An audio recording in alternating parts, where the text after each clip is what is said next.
Hey everybody, today I want to talk about childhood emotional neglect and focus in on the subtle signs we experience in adulthood that we may be surprised to learn can be symptoms of childhood emotional neglect.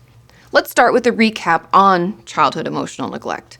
I've done a bunch of videos on this that I'll link below if you want to dive more fully into it, but for a quick recap, CEN, or childhood emotional neglect, is where a child's emotional needs are not met by their caregivers, leading to a lack of attachment and emotional development. Now, this neglect may involve ignoring a child's emotional distress, like if they cry, we don't come to them, or failing to provide comfort or support, or possibly not responding to any emotional cues, like when a child reaches for you, or the parent doesn't do anything. The effects of childhood emotional neglect can last well into adulthood, affecting our relationships, our self-esteem, and overall mental health.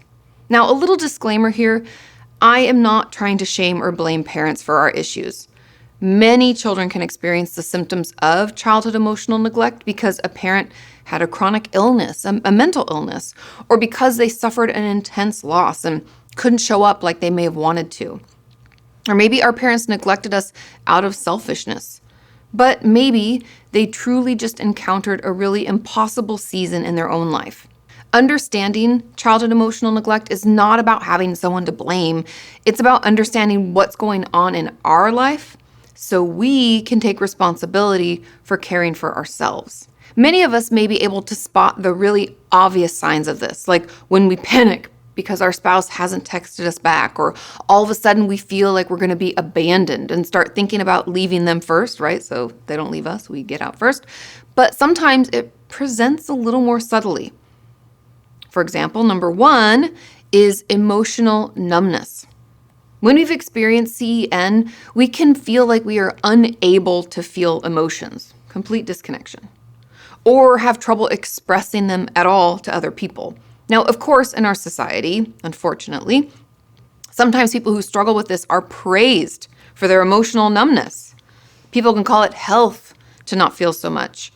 But a quick assessment that I encourage everyone to do is to check that you're feeling your full range of emotions.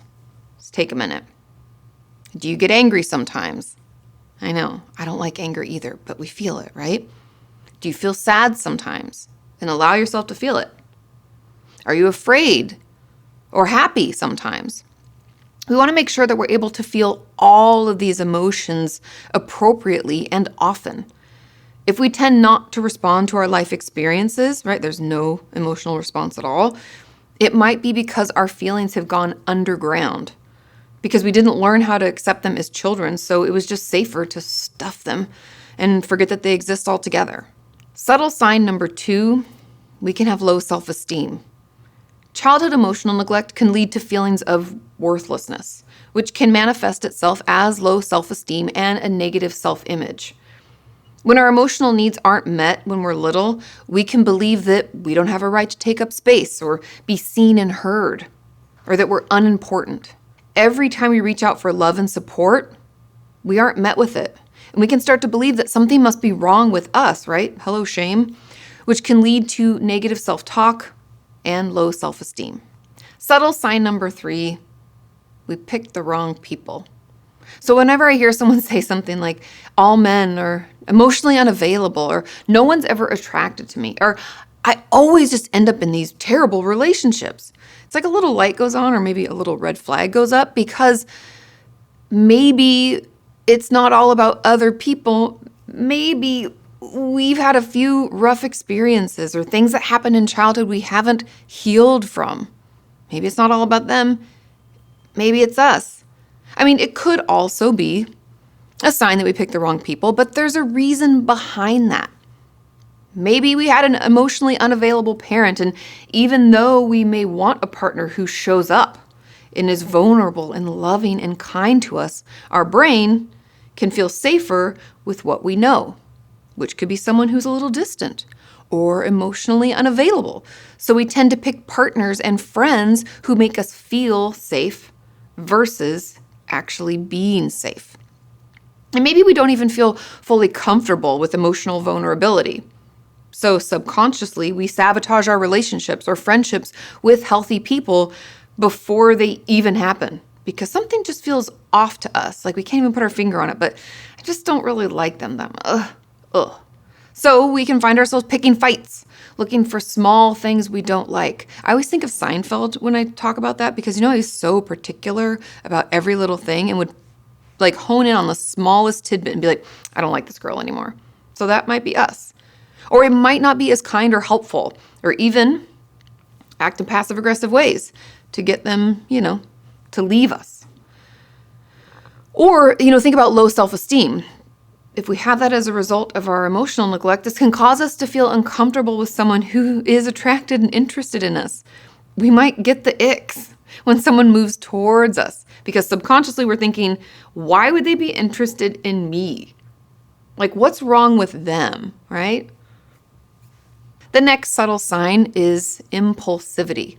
Now, those of us who've experienced childhood emotional neglect can engage in impulsive behavior, such as overeating, drug or alcohol abuse, engaging in unsafe sex, or other dangerous activities. As children, we all have impulse control issues. You've been around kids, right? They don't have any impulse control. They want, they do, they run, they jump. It can feel very chaotic. But what's supposed to happen is our parents or caregivers should step in and set boundaries for us and then help us learn how to navigate and kind of manage our impulses and develop a sense of self-control. Now, this can come in the form of teaching us how to be patient or how to express our emotions around what's coming up when we can't do that thing right away. And when this doesn't happen in a healthy way, our impulse management system can still be operated by our inner child. And I only giggle because even when I was like writing this and researching this, I imagine like a little kid having all these controls, and like on the inside of us, like running the show. And so we, as the adult us, can feel like we have no control. And we can even find ourselves saying things out loud like, I just can't control myself around men, or I just can't control myself around pizza, or whatever it is. And sometimes that is an indicator that part of our brain is stuck in that childlike way of thinking and may not have fully learned how to develop and manage our urges. What we need to do in order to work on this is we need to reparent that part of ourselves, right? That child that's running the show inside, learning that there is an adult present. We are that, right? It's within ourselves. And this adult can help us learn how to handle our desires and impulses in a very adult manner. The next subtle sign is that we have a difficult time regulating our emotions. Those of us who've experienced childhood emotional neglect may have trouble managing our emotions, leading to outbursts or constant mood swings. Emotion regulation is not something we come out of the womb knowing how to do. I know, it's unfortunate. But we have to be taught through life from our parents how to accept our emotions, identify them, and then learn how to tolerate them. I know, it's icky, but it's important. And then finally, what do we do with those emotions? And if our parent or parents aren't there for us emotionally in the way that we need, it's going to be hard for us to think that how we feel is valuable, important, and worth learning about. Instead, we can think how we feel is wrong, shameful, or to be ignored, which can make it hard for us to identify and regulate them as we get older. And there are a million reasons why we may not have learned this in a healthy way growing up. Like our parents may have not been taught by their own caregivers how to regulate their own emotions. Right? Think about your grandparents. How good are they at it? Maybe not that great. But if they were not able, whether intentionally or unintentionally, to show up for us in our feelings, then it's likely we're going to have to do some work as adults to learn tools and resources for healthy engagement and even identification of our emotions. The next subtle sign is perfectionism. I know. But those of us who've experienced childhood emotional neglect may feel an intense need or pull to be perfect, which can result in a constant state of stress and anxiety. Perfectionism can play out as trying to be perfect, or, and this is important, listen up, it might play out in not trying something at all. Checking out, procrastinating, dialing things in. These can all be symptoms of perfectionism, which, if you really think about perfectionism, it's essentially all or nothing thinking, black or white. If I can't do it perfectly, I won't do it at all. And it can be a surprising symptom of childhood emotional neglect. Our brains may think that in order to secure worth and be safe, we have to do everything perfectly. So we strive every day to do things just the right way in the hopes that then, and only then, will we feel valued, loved, and worthy of care. Another subtle sign is having a difficult time making decisions. Those of us who've experienced childhood emotional neglect may struggle to make decisions and feel like we're always seeking validation from others. And there are a couple reasons for this. Number one, when we don't learn how to regulate our emotions well, we can have a hard time getting the information we need from them to make healthy decisions. Either our emotions feel way out of control or we don't trust them, or possibly both. And either way, we are no longer in tune with them as a source of information. Because of that, we might have had some bad decisions in our lives or trusted others to make them for us. And now we don't trust ourselves to make any decisions ever.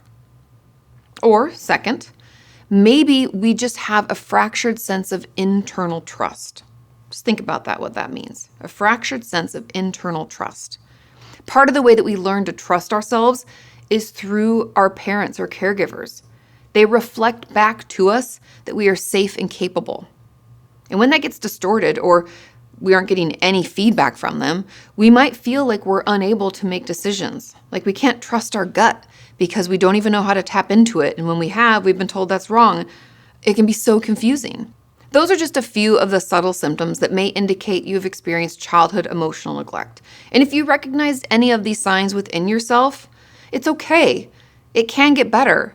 It might be helpful for you to seek the support of a licensed therapist or benefit from inner child work. And I have a workshop that I offer on my website all about inner child work. So that's a great place to start. But remember, the point of learning all of this is not to blame our parents, but to take responsibility for our own healing. They can't do it for us. We can't control other people, remember? And there are ways that you can offer healthy parenting to yourself and your inner child. We are not responsible for the choices our parents made, but we are responsible for the choices that we're going to make right now and how we want to parent ourselves. I hope you found this helpful. Feel free to share any other thoughts or indicators that you have in the comments down below. Have a wonderful week, and I will see you next time.